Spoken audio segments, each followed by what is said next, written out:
woman who wasn't seen at 6:45 every morning. Before the sun could push through the fog that clung to the glass towers of downtown Avalon City, Elena Park arrived at Lennox Industries.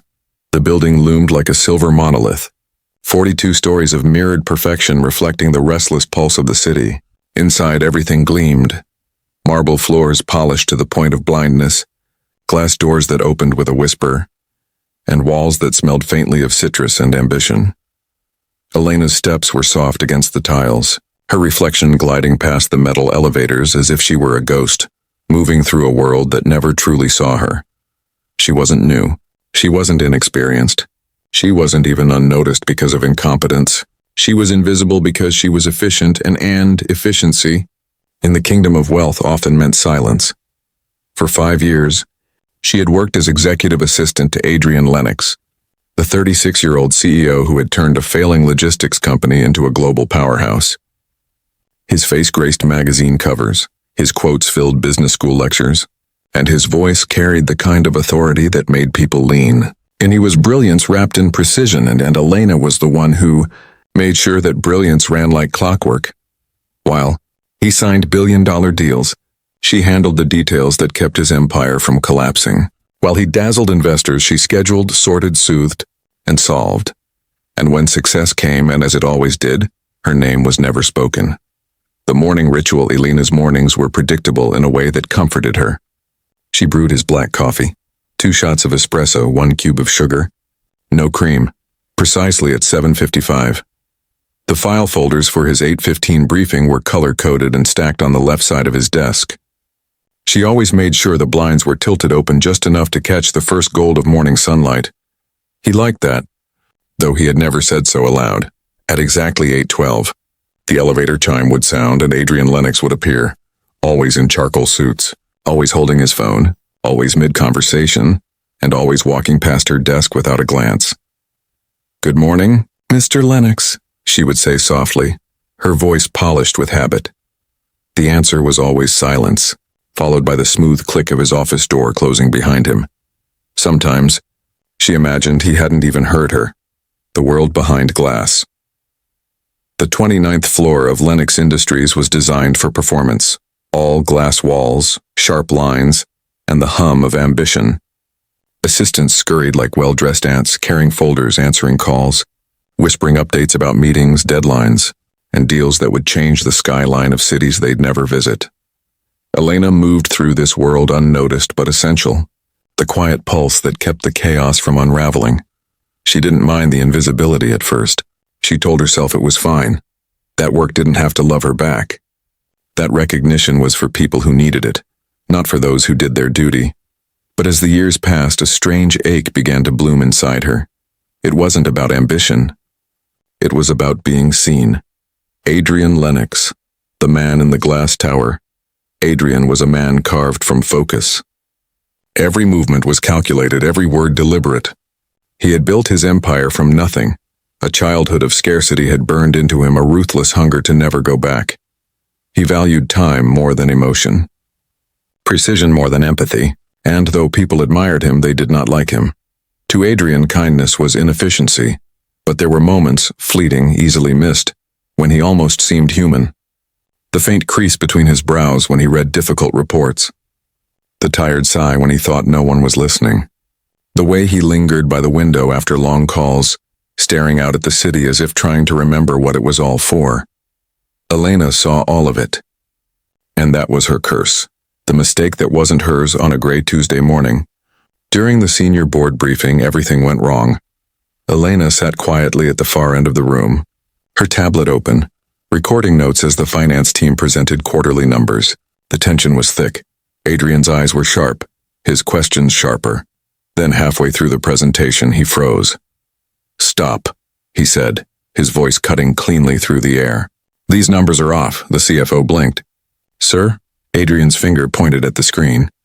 "Projected revenue growth, Q3. It's inflated by 12%, the CFO stammered.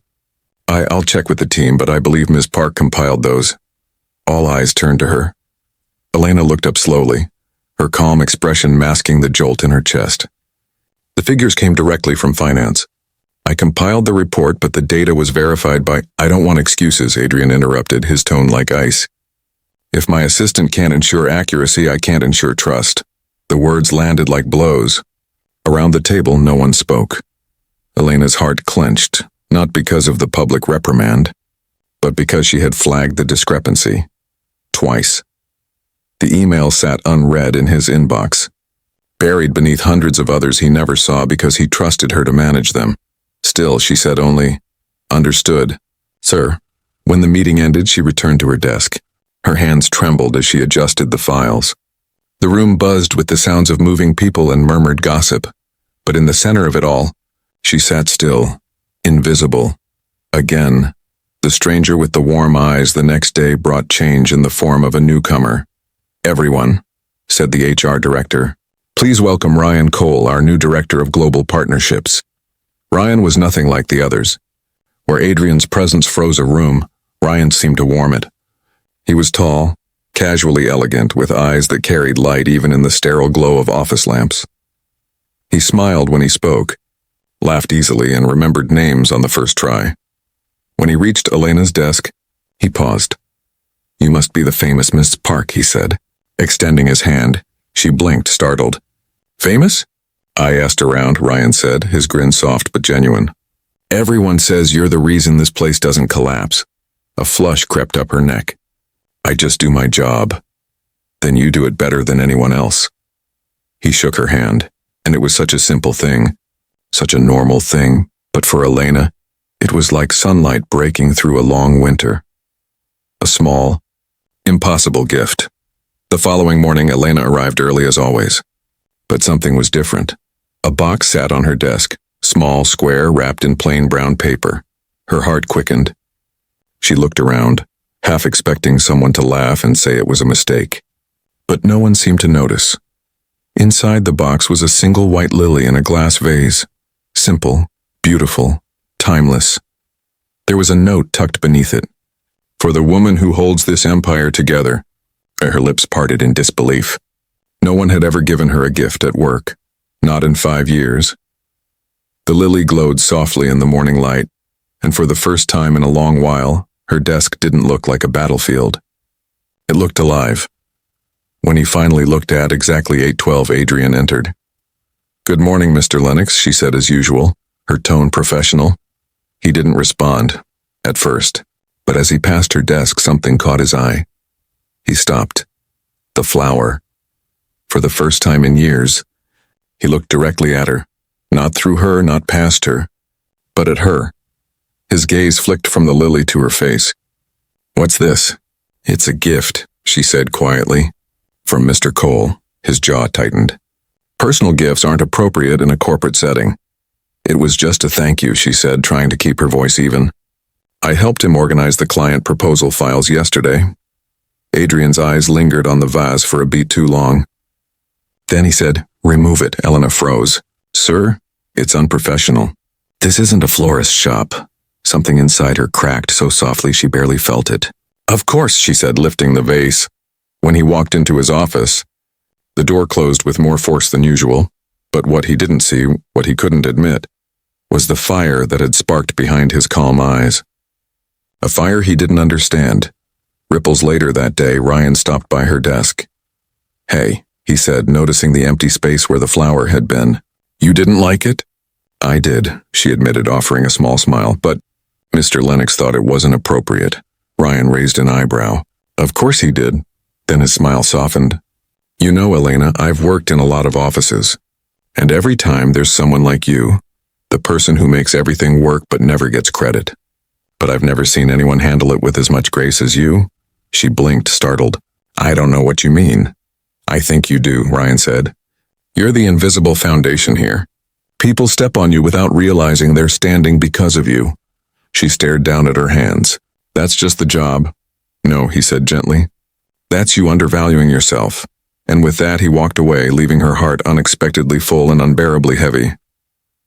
The first crack that evening, Adrian stayed late in his office. The city glowed beneath him, neon reflections shimmering against the windows. He told himself he was reviewing contracts, but his eyes kept drifting toward the outer office. to the desk that had always been a constant presence. He noticed for the first time how neat it was, how there was always a soft scent of jasmine when she passed, how her handwriting on his notes was precise, calm, beautiful. And he thought about the flower, about how her eyes had softened when she looked at it, about how her voice had wavered just slightly when he told her to throw it away. Adrian Lennox didn't believe in mistakes. But for the first time in years, he wasn't sure if he'd just made one. He leaned back in his chair, staring at his reflection, a man who had everything and yet suddenly felt hollow. Outside his office, Elena turned off her monitor, gathered her coat, and paused. The glass walls reflected her faintly, a silhouette, blurred by the city lights. Invisible, she whispered to herself, not in bitterness, but in quiet resignation. She didn't see the man behind the glass watching her leave, and he didn't yet realize that the moment he finally saw her was the moment his life began to change forever. Morning came softly, breaking through the tall glass windows of Lennox Industries like a promise that something unseen was shifting. The sunlight scattered across the marble floors, painting the corridors gold. But for Adrian Lennox, the day began with unease. He had slept little. Every time he closed his eyes, he saw her, Elena Park, the quiet woman who had worked by his side for 5 years, the woman whose name he had said only when absolutely necessary, the woman whose absence he had never imagined until he finally noticed her presence. And what he had noticed. That single white lily sitting on her desk, glowing like defiance, had set something burning in him. He had told himself it was about professionalism, about maintaining company decorum. But deep down he knew it wasn't that. The moment he saw that flower, saw her smile. Not the polite, reserved one she wore for everyone, but the small, private one that reached her eyes. Something inside him twisted into a knot of emotions he didn't have words for. The second gift. The next morning, Elena arrived to find another surprise waiting for her. It wasn't a flower this time, but a simple paper cup of coffee resting on her desk, steam curling into the cool air. The name Elena was written on the side in careful black ink. She frowned, not in annoyance, but confusion. She didn't drink office coffee. She brought her own from home every morning. She looked around the nearly empty floor, and then she saw him, Ryan Cole, walking toward her, his tie slightly loosened, his expression bright as always. "Good morning," he said, holding up a matching cup. "I guessed your coffee order. I figured someone who keeps this place running probably doesn't have time to stand in line downstairs." Elena blinked, surprised. "You didn't have to." "I wanted to," he said easily. "Consider it my small rebellion against a workplace that doesn't say thank you often enough." Elena smiled before she could stop herself. "You're going to make people talk." "Good," Ryan said, grinning. "Let them talk about something kind for once." It was the first time in years that Elena started her day with laughter instead of tension, but not everyone found it charming. The watcher in the glass office from behind his glass walls. Adrian watched. He told himself it was coincidence, that his gaze happened to drift toward the outer office as he reviewed contracts. But his heart betrayed him, beating harder each time he saw Ryan lean casually against her desk. They laughed. They shared inside jokes. Once, Ryan handed her a file and brushed her fingers accidentally, and Adrian felt something ugly rise inside him, something hot and unfamiliar. Jealousy. Adrian Lennox, a man who could command empires, who could bend markets with a decision, Brian was jealous. He clenched his jaw, forcing his attention back to his work. "This is absurd," he told himself. "She's your assistant. He's your new executive. That's all." But even as he thought it, he found his mind betraying him with questions he had no right to ask. Had Ryan given her more flowers? Had she smiled like that all along and he'd simply never looked? Why did it bother him so much to see her happy, especially when he knew he'd done nothing to earn that happiness himself? The questions aided him until his reflection in the glass looked like a stranger. The breaking point by noon. Adrian's irritation had found an outlet. "Ms. Park," his voice came through the intercom, sharp and clipped. "My office now." Elena entered, tablet in hand, as composed as ever. "Yes, Mr. Lennox." He didn't look up at first. His pen tapped against the desk in a steady rhythm. "Explain this scheduling error." She blinked. "Which error?" He slid a document across the desk. "The client meeting with Davenport. It was moved to 3 o'clock.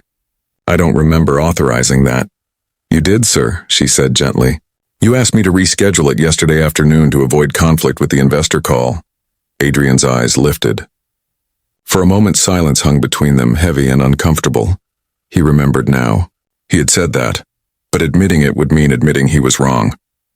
He leaned back in his chair, tone cool. "Next time, confirm it in writing." "I did," she said, opening her tablet and showing the message thread. His response included. Adrian's lips tightened. "The proof was undeniable, I see," he said finally. "That will be all." Elena nodded, her expression unreadable. She turned to leave, and something about her quiet composure made him feel smaller than he'd ever admit. As the door closed behind her, Adrian ran a hand through his hair and muttered under his breath, "Why does she always make me feel like the villain?" The lunch-hour conversation later that day, the entire executive floor buzzed with unusual energy. A big contract had just been approved, a win for Ryan's team. Someone suggested a celebratory lunch at the cafe across the street. For once, Elena was invited. "Come on," said Ryan, standing by her desk with an easy grin. "You can't say no to victory coffee and overpriced sandwiches." She hesitated. She never joined office lunches. "I have reports to finish. They'll wait," he said. "Besides, you were the one who caught the billing error that saved us from an audit. You're part of this win." It wasn't the words that moved her. It was the sincerity behind them. She finally nodded. "All right. Just for a bit." When they left, Adrian watched through the window. The sight of her walking beside Ryan, smiling, laughing, hit him harder than expected. He had lunch alone that day, staring at a salad he couldn't bring himself to eat. The shift that afternoon, something subtle changed. Elena returned from lunch looking lighter. Her laughter lingered in the air long after she sat back at her desk. She was efficient as ever, but there was a quiet confidence beneath the calm, a glow that hadn't been there before. Ryan's kindness had done something Adrian's years of cold professionalism never had. It made her believe she mattered. For the first time, Adrian saw what his own indifference had cost. It wasn't just invisibility, it was the quiet erosion of someone's spirit. And now, watching her slowly reclaim it through someone else's attention, it stung more than he could bear. The outburst, 2 days later, during the executive strategy meeting, the tension finally erupted. Ryan was presenting a new expansion proposal, confident and articulate. Elena, seated at the edge of the room as usual, was quietly taking notes. Adrian interrupted mid-presentation. "This projection assumes an unrealistic market entry timeline." Ryan frowned slightly. "With the new supplier agreements, the timeline is achievable." Adrian's tone sharpened. "Based on your optimism or data?" Ryan stayed calm. "Based on Ms. Park's analysis. She found a gap in the logistics estimates that actually makes the transition faster." For a second, the room went still. Elena froze, surprised to hear her name. Adrian's gaze flicked to her. "You contributed to this projection?" She nodded slowly. "Yes, sir. I verified the data and adjusted the margin based on transport routes." Adrian's voice cooled to a dangerous calm. "I don't recall assigning you to that task." Ryan leaned forward slightly. "I asked her. She had insights none of us did. You should have seen her model. It's airtight." Adrian's jaw clenched. The room could feel the air tighten. "In this company," he said, each word deliberate, "there are boundaries for a reason." Ryan's tone remained respectful but firm. Sometimes boundaries keep people from being seen for what they're capable of. The silence that followed was electric.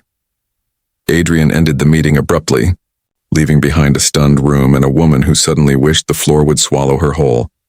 The conversation, after hours that evening, Elena hesitated before knocking on his office door. "Mr. Lennox, you wanted to see me." He didn't look up immediately. "Close the door." The tension was palpable. The city outside glowed in streaks of orange and blue reflecting off the walls. Adrian finally spoke, his voice quieter but no less intense. "Why did you go around me?" "I didn't," she said carefully. "Ryan asked for help. I offered my analysis. It was in service of the company's goals. You're my assistant, he said. Your role is to support me, not the director's. Her lips pressed together. I support the company, sir. I thought that's what we all do. His eyes lifted sharply to hers, and for the first time she didn't look away. Elena, he said, voice low. You've worked for me for years. You know how I operate. You don't make moves without approval. Maybe that's the problem, she said before she could stop herself. He blinked. Excuse me? Her tone remained respectful, but there was something fierce beneath it. The kind of strength that comes from years of being quiet. You've built a company that runs on control, not collaboration. I've spent 5 years making sure you look perfect, while pretending it doesn't bother me that you don't even know what coffee I drink. Adrian stood, his composure cracking. This isn't personal.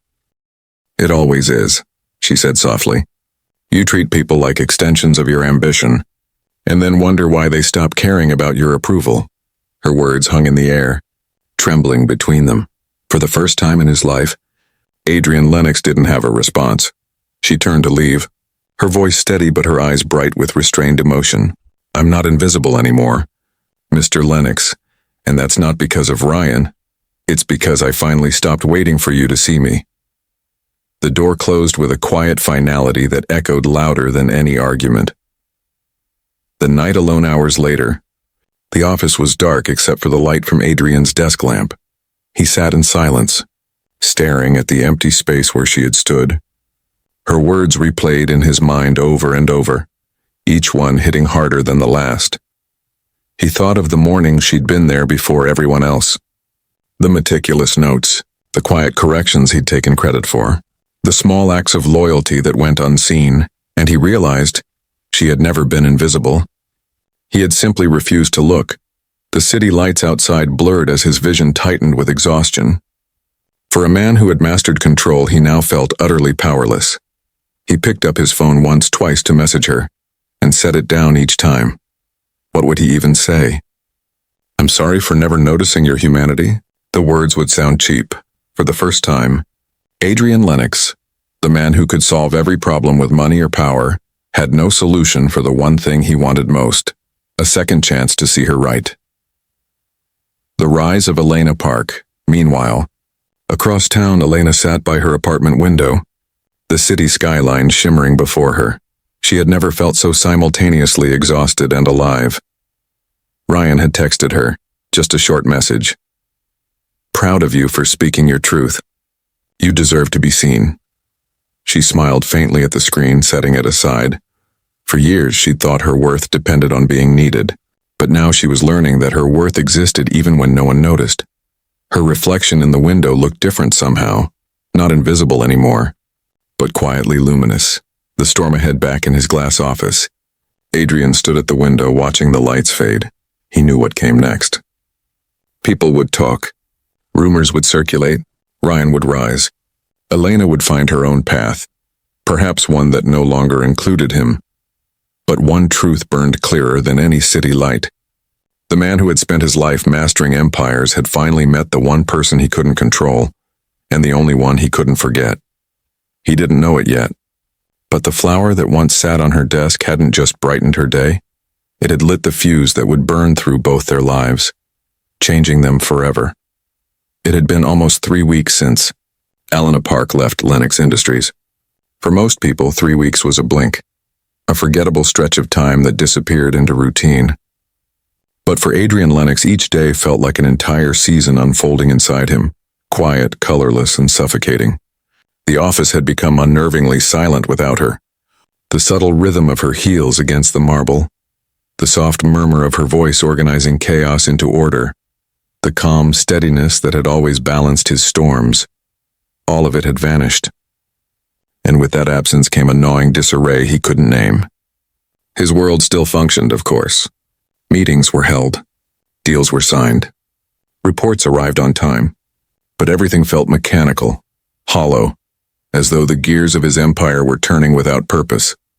He had thought he would adjust. After all, people came and went all the time. Assistants were replaceable. But Elena had not just organized his work, she had organized him. She had known when to speak and when to remain silent, when to step forward and when to disappear into the background. It wasn't until she was gone that Adrian realized how much of his stability depended on her quiet presence. The new assistant he hired was efficient, but lacked the calm precision Elena had carried like second nature. Small mistakes slipped through, small misunderstandings multiplied, and for the first time Adrian began to see how much chaos Elena had shielded him from. At first, he tried to bury himself in work. He extended meetings, stayed later than usual, reviewed contracts twice over, and immersed himself in data so dense it drowned out thought. But the silence always returned when the building emptied, and it was in those hours that memories invaded. Fragments of conversations, the way she would hand him a report with a note folded neatly inside, or the rare moment when her lips curved into a small smile that softened the sharp edges of his world. He had spent years mastering the art of indifference, yet now, the ghost of a single woman had undone that mastery without even being there. It wasn't pride that hurt him most. It was regret. He replayed their last conversation 100 times in his mind. The way her voice had trembled yet refused to break. The way her words had struck truth so cleanly it still burned. I finally stopped waiting for you to see me. Every time he heard that line echo in his memory, something inside him cracked. It was as if her leaving had pulled a mirror up to his face and forced him to see himself as she must have seen him. Powerful but lonely, successful but empty, brilliant but blind. The world, of course, moved on. Ryan Cole's name began to rise in board meetings, appearing in emails and press releases. He had taken over several major accounts and was quickly becoming a public face for the company's new direction. Adrian noticed, and though he congratulated Ryan with the professionalism expected of a CEO, a flicker of unease stayed buried beneath the polite nods. It wasn't jealousy anymore, at least not in the same way. It was something quieter, more introspective. Ryan had not only seen Elena's worth, he had nurtured it, and that, Adrian realized, was what made the difference between a leader and a ruler. One Friday evening, after another long day of meetings, Adrian lingered in his office long after everyone had gone home. The city outside glimmered with the quiet pulse of life, the skyline stretching endlessly beyond the glass. He loosened his tie and sat in the dim light, surrounded by silence until his gaze drifted toward the far corner of the room, the place where she used to stand while taking notes. For a moment he imagined her there again, calm and attentive, head slightly tilted as she listened. The illusion felt so real he almost spoke aloud before the emptiness reminded him that she was gone. He closed his eyes and leaned back, his thoughts unraveling into a confession he would never say aloud. You were right, Elena, I didn't see you. I didn't see anyone. And now I can't stop seeing you everywhere. That night, for the first time in years, Adrian left the building early. He didn't go home. Instead, he found himself driving aimlessly through the city streets until he reached a small cafe tucked between two bookstores, the same one where Ryan had once taken the team for lunch. The lights were soft, the windows fogged with warmth, and through the glass he saw a familiar face, not hers, but one of the interns who had once worked under Elena. On impulse, he went inside. The young woman blinked in surprise. Mr. Lennox? I didn't expect to see you here. He gave a polite nod. Just coffee, black. As he waited, he glanced around and noticed something on the wall, a corkboard filled with local business cards and event flyers. Near the corner, pinned neatly between two announcements, was a card that made his heart stop. It read, Elena Park Consulting, Business Strategy and Process Management Independent Consultant, Efficiency, Leadership Growth. There it was, simple, elegant. Her name, her identity, her freedom. For a long moment, he simply stared at it, feeling something tighten in his chest. Pride, perhaps, but mixed with a sadness he couldn't untangle. She had moved on, built something of her own, and that realization, though painful, also stirred a strange sense of admiration. The next day, he did what he hadn't done in years. He reached out, not as a CEO issuing orders, but as a man asking for a conversation. He wrote a brief message from Adrian Lennox, subject coffee. Elena, I came across your business card yesterday. I'd like to talk. No company matters, no formalities. Just a conversation. If you're willing. He didn't expect a reply. But the following afternoon his phone buzzed. From Elena Park, Mr. Lennox, I wasn't expecting to hear from you. I appreciate the message.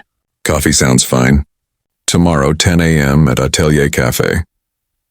For the first time in weeks, Adrian smiled, faintly, cautiously, but it was real. The next morning arrived with quiet anticipation. The sky hung low with the soft gray of approaching rain, and the air smelled of wet earth and city breeze. Adrian arrived early, as he always did, but instead of feeling composed, he felt strangely nervous. He had faced investors worth billions and negotiated with governments. Yet this, sitting across from the woman he had failed to understand, felt like the most daunting meeting of his life. When Elena entered the cafe, time seemed to slow.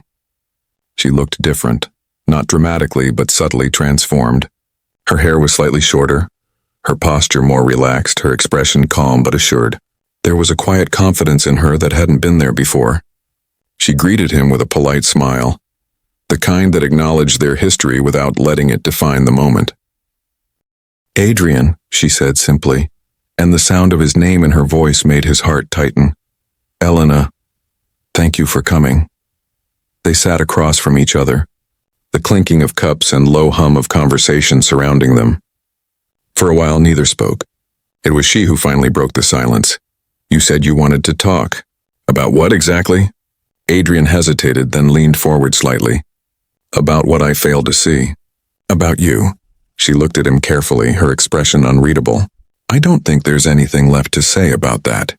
I told you what I needed to before I left." "I know," he said quietly, "and I deserved every word. But I've realized something since then. You weren't invisible, Elena. I just didn't know how to see people outside of what they could do for me. I built a world that rewarded silence and punished sincerity. You stood in the middle of it and stayed kind. I'm not sure I ever thanked you for that." Elena studied him for a moment, the hardness in her gaze softening slightly. "People don't change overnight, Adrian." "I haven't," he admitted. "But I'm trying to." For a moment she didn't respond. Then she said quietly, "Trying is a good place to start." They talked for nearly an hour, not about the past, but about work, life, the strange loneliness of success, and the quiet strength of starting over. Adrian listened more than he spoke, and for once he didn't try to control the rhythm of the conversation. He simply allowed it to flow. When she finally stood to leave, the rain had started outside, soft and steady. As they stepped out together, he offered her his umbrella. She shook her head with a small smile. "You never did like getting wet, did you?" He smiled faintly. "Old habits." She looked at him then, really looked, and something in her eyes softened. Some habits are worth breaking. And with that, she stepped into the rain without hesitation, her figure fading into the gray morning light. Adrian watched her go, the sound of raindrops blending with the quiet realization that for the first time, he wasn't afraid of what he felt. He didn't need to own her, command her, or fix her. He just needed to remember her, the way she had taught him to see again. In the weeks that followed, their paths began to cross more often, sometimes intentionally, sometimes by coincidence. She was consulting for one of the partner firms Lennox Industries collaborated with, and their professional interactions were cautious but respectful. Slowly, the weight between them began to shift, not back to what it was, but toward something new, something honest. Ryan, ever perceptive, noticed the change. One afternoon, as they left a meeting together, he said lightly, "You know, she's happier now. You should be too." Adrian gave a small, thoughtful smile. "I'm learning," Ryan chuckled. "You're learning how to be human, you mean?" "Maybe," Adrian admitted. "And it's harder than running a company." By the end of that quarter, Adrian had done something he never thought he would. He stepped down temporarily as CEO.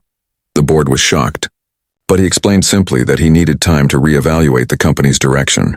Privately, he knew it wasn't just about the company. It was about himself. He had spent a decade building an empire, but not a life. He wanted to learn what it meant to lead without losing humanity along the way. One evening, as the city lights blinked below his apartment, he received a message. From Elena Park. "You once told me control is everything. I think maybe what we both needed was to learn how to let go." He stared at the message for a long time before replying. "From Adrian Lennox, maybe control was my armor. Letting go feels terrifying. But maybe that's the point. Her reply came moments later. Growth always is, and in that quiet exchange, something shifted. Not a grand reconciliation, not a perfect resolution, but the beginning of two people finally standing as equals, stripped of pride and pretense. That night, Adrian looked out at the city, the rain once again tracing silver lines down the glass. The world outside was the same as always, but inside him, something had changed forever. He finally understood that the heart doesn't follow rules, it doesn't obey reason, and it certainly doesn't wait for the perfect moment. It simply chooses. And once it does, everything else becomes a matter of courage. He didn't know what the future held for them, and for once he didn't need to. What mattered was that he could finally feel without fear, speak without armor, and see, truly see the people around him. And somewhere across the city, Elena Park looked up from her desk at the rain outside her own window, smiling faintly because she somehow knew he was doing the same. In the end, perhaps that was all the universe ever wanted from them. Not perfection, not control, but understanding. Because when the heart refuses to obey, sometimes it's not rebellion, it's revelation. The seasons had shifted quietly since that rainy morning at Atelier Café. Summer had given way to autumn, and with it came the slow, thoughtful kind of change that didn't announce itself in thunder or fireworks, but in small, deliberate moments that altered everything just the same. The leaves outside the glass towers of Lennox Industries had turned a deep amber, scattering across the pavement like silent reminders that even the strongest things eventually yield to transformation. Adrian Lennox, who once moved through the world with the rigid efficiency of a clockwork machine, now found himself savoring the quiet pauses between decisions. He no longer measured his days by profit margins or shareholder reports, but by conversations, moments of stillness, and the gentle rediscovery of his own humanity. It had been 6 months since he stepped down as CEO, an act that had shocked the business world and unsettled those who had once seen him as the embodiment of control. But for Adrian, it had been liberation. In the months that followed, he worked quietly with community projects, lectured at leadership programs, and spent time in spaces where power had no currency.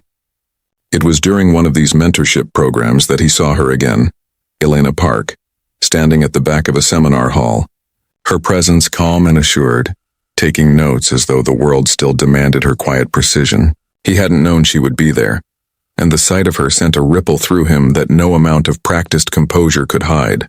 She wore the same simplicity he remembered, but there was something new about her, a kind of light that came from knowing one's own worth. When the session ended, their eyes met across the room. It wasn't dramatic.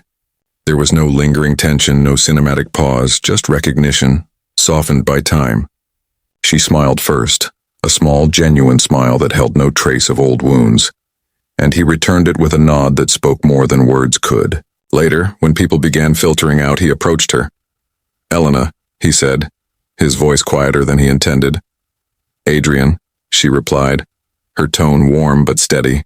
"I didn't expect to see you here." "I could say the same," he said with a faint smile. "You're consulting for the program?" "I was invited as a guest lecturer. Leadership and emotional intelligence, ironic, isn't it?" she said lightly, her eyes glinting with a humor he hadn't seen in years. "I don't think irony covers it," he admitted. "You've always had a better grasp of those things than most leaders I know, and including me."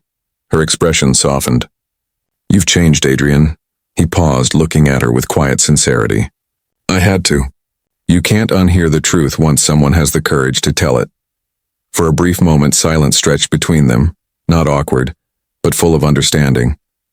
Then she said, "There's a cafe across the street. I was planning to grab coffee before my next session. You're welcome to join." And just like that, as though the universe had been patiently waiting for them to be ready, they found themselves walking side by side once again. The cafe was small, tucked beneath an ivy-covered building with wide windows that framed the gentle chaos of the city. They chose a corner table, the kind that invited conversation rather than distance. As they sat, the rhythm of life outside seemed to fade, replaced by the soft hum of memory and the quiet rediscovery of something fragile yet enduring. Adrian watched her for a moment, the way she stirred her coffee absent-mindedly, the way her gaze occasionally drifted toward the window as though she were still half somewhere else. He realized then how much he had missed simply seeing her exist. I read about your consulting firm, he said after a pause. You're doing impressive work. Leadership training, process reform, mentorship programs for women in business, and it's remarkable. Elena smiled, not proudly, but with quiet satisfaction. It's been rewarding. Hard but worth it. I wanted to build something that helps people be seen, really seen, in the places that usually overlook them. I guess that idea stayed with me. He nodded slowly. It should. It's what I should have built all along. Her eyes softened. You built what you knew, Adrian. That was the only language you spoke back then. Control, precision, achievement. But people can learn new languages. He smiled faintly, the corner of his mouth curving in a way that felt almost foreign. You taught me the first few words. She looked at him quietly, and for the briefest moment, the air between them held the same spark it once did. Not the consuming fire of tension, but the gentle warmth of understanding. They talked for hours, about work, the people they'd become, the mistakes that shaped them, and the strange peace that came from accepting imperfection. When they finally left, dusk had settled over the city, bathing everything in a gold that seemed too delicate to last. As they stood outside, Elena turned to him and said, "You seem lighter." "I feel it," he admitted. "For the first time, I don't wake up thinking about what I need to control. I just think about what I can do better, not for the company, but for myself, for the people I've wronged." Her gaze lingered on him. "That's growth, Adrian. Real growth." He hesitated, then asked quietly, "Would you ever consider working with me again?" "Not for me, with me. I'm working on a project, something different. A foundation for leadership ethics, mentorship programs, workplace reform. It needs someone who understands the human side of it. Someone like you." She didn't answer immediately. Instead, she studied him, searching for the man she had once known. The arrogance was gone, replaced by something steadier. Humility, honesty, perhaps even gentleness. After a long moment, she nodded. "Send me the details. I'll think about it." It wasn't a promise, but it wasn't a rejection either. It was an opening, and that was enough. In the months that followed, the project took shape.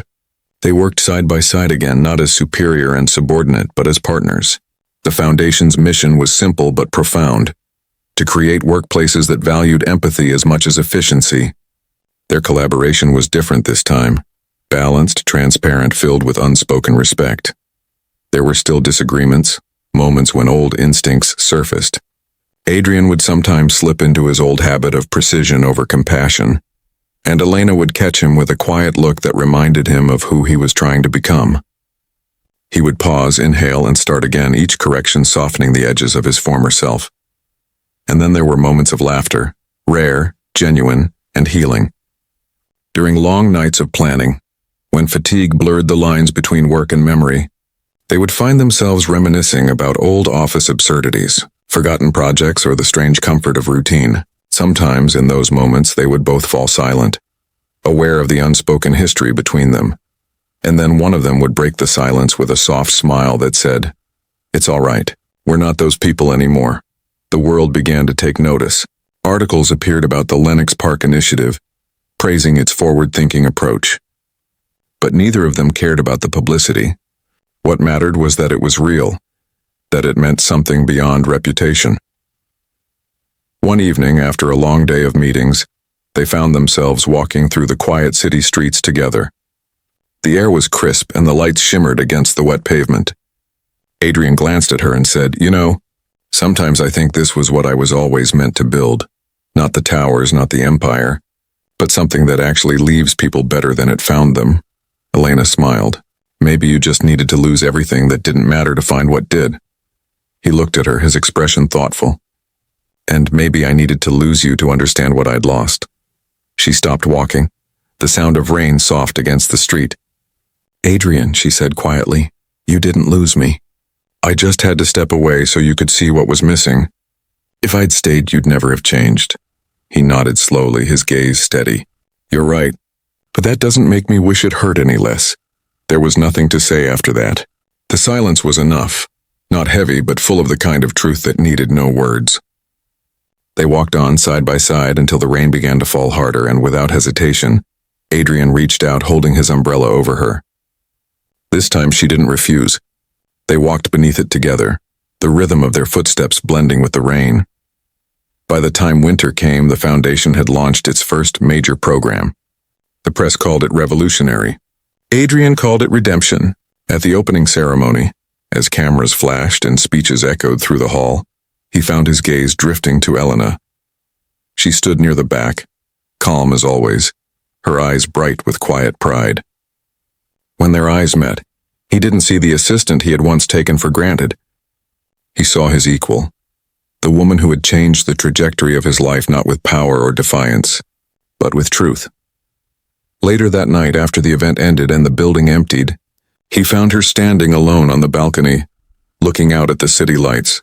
He joined her without speaking, standing close enough to feel the chill of the winter air. "It's beautiful," she said softly. "It is," he replied, though he wasn't looking at the view. She smiled faintly, sensing his gaze. "You always did prefer the view to the details." "Not anymore," he said quietly. "I've learned to appreciate what stands right in front of me." The moment stretched, fragile and luminous. Then she said, "You've come a long way, Adrian. I'm glad." He hesitated, then said, "You're the reason I did." She turned to face him fully, the city's glow reflecting in her eyes. "Then promise me something. Whatever comes next, whoever you become, don't lose this version of yourself. The one who listens, the one who feels." "I won't," he said, and for the first time she believed him completely. Months later, as spring returned, so did something else, a quiet, unspoken bond that no longer needed labels or explanations. They didn't rush toward anything. They simply allowed life to unfold. Some evenings ended with shared laughter over coffee, others with silent companionship on long walks home. It wasn't romance in the conventional sense. It was something deeper, built on respect, forgiveness, and the slow, steady return of light. For Adrian, it felt like beginning again, not with grand gestures or dramatic confessions, but with the quiet certainty that he was finally becoming someone worthy of being seen. For Elena, it was the peace of knowing that the story she had once walked away from had found its resolution not through longing, but through transformation. And perhaps that was the true ending, not the spark that began it all, but the light that endured after the fire. The year that followed became something neither Adrian nor Elena could have predicted. The Lenox Park initiative grew beyond its quiet beginnings into a movement that rippled through boardrooms and universities alike. What had started as a modest vision of reform had become a redefinition of leadership itself, a quiet revolution that replaced the old language of dominance with one of empathy, trust, and purpose. For Adrian, it was no longer about rebuilding his reputation. It was about creating a structure that outlived him, a system that would stand as a living apology to everyone he had once overlooked. For Elena, it became the culmination of everything she had fought for in silence, a testament that compassion, once dismissed as weakness, could become the world's most powerful currency. They traveled often, New York, Berlin, Kyoto, Cape Town, and with every place they went, they encountered versions of themselves reflected in others. The ambitious young executive burning out under impossible expectations, the quiet assistant holding an organization together without recognition, the leaders who had never been taught that vulnerability could coexist with strength. In every conversation, in every seminar, Adrian saw pieces of his old self, and each time he listened a little longer, spoke a little softer, and allowed humility to fill the spaces where pride used to live. Elena, watching him, sometimes felt an ache that was not sadness but gratitude, the bittersweet, recognition that people really could change if, given enough truth and time. Their partnership had become seamless, not romantic in its expression, but profoundly intimate in its understanding. There were moments, often late at night, when flights were delayed or hotel lobbies emptied, when silence between them spoke volumes. In those moments, Elena would look up from her laptop to find Adrian staring absently out a window, lost in thought, and she would know without asking that he was thinking of the man he once was. Sometimes he would catch her looking and smile, a quiet, almost boyish smile, before turning back to his notes. There was something sacred in that simplicity, something real and unspoken that didn't need to be defined. One evening, in Geneva, after a long day of keynote sessions and press interviews, they found themselves walking along the lake as twilight settled over the water. The air was cool, the kind that carried the faint scent of rain and the promise of reflection. The conference had gone perfectly. The media had been generous, the investors enthusiastic, but Adrian seemed distant, his steps slower, his eyes heavy with a thought he hadn't voiced. Elena noticed it almost immediately. "You're quiet tonight," she said softly, her tone more observation than question. He glanced at her, then back at the shimmering water. "Do you ever wonder if we've really changed anything?" he asked. "We talk about empathy and reform, but sometimes I look around these rooms filled with executives and I see the same machinery wearing new colors. People applaud the language of change, but not all of them live it." Elena stopped walking and turned toward him. "Change isn't a storm, Adrian. It's erosion. It happens grain by grain over time until the whole landscape shifts without anyone noticing. We're not here to rebuild the world in a day. We're here to plant the idea that it can be different." Her words lingered in the cool air, and for a moment he simply looked at her, not with admiration or longing, but with quiet awe. "You always find the steadiness I lose," he murmured. She smiled faintly. "That's because you run on fire, and I run on patience. It's why this works." He chuckled under his breath, the sound soft but genuine. "Maybe that's our real revolution," he said. "The balance we've learned to keep." They continued walking, their steps matching, their reflections stretching, across the dark surface of the lake like a promise neither had spoken but both understood. By the time they returned to London that winter, the initiative had become something of a global phenomenon. Universities began teaching its framework. Corporations requested workshops not for publicity, but for transformation. The phrase human-centered leadership began appearing in business journals and government policy drafts, and though many would never know it, the quiet force behind it all had been born from two people who once stood on opposite sides of a glass office door. Yet with success came new challenges, not of ambition but of integrity. Investors wanted faster results, politicians wanted their endorsement, and suddenly everyone wanted a piece of the movement that had begun as a conversation between two people searching for redemption. It was during one of those heated board discussions that Adrian realized how fragile even good intentions could be when exposed to the glare of power.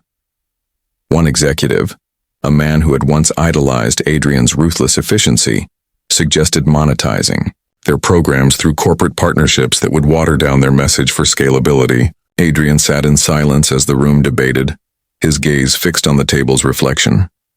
Then, without raising his voice, he said, "No." The room quieted immediately. "We didn't build this to sell it," he continued. "We built it to change something that money has already corrupted enough. If this becomes another product, we'll be exactly what we fought against." The silence that followed was heavy but resolute. Elena, sitting across from him, met his eyes. And in that single exchange, without words, they both knew they were ready to protect what they had created, no matter the cost. After the meeting, as the sun dipped below the horizon, they stood outside the glass-walled conference room, the city stretching beneath them in threads of gold. Adrian exhaled, the tension leaving him slowly. "You knew I'd say that, didn't you?" he asked. "I hoped you would," Elena replied.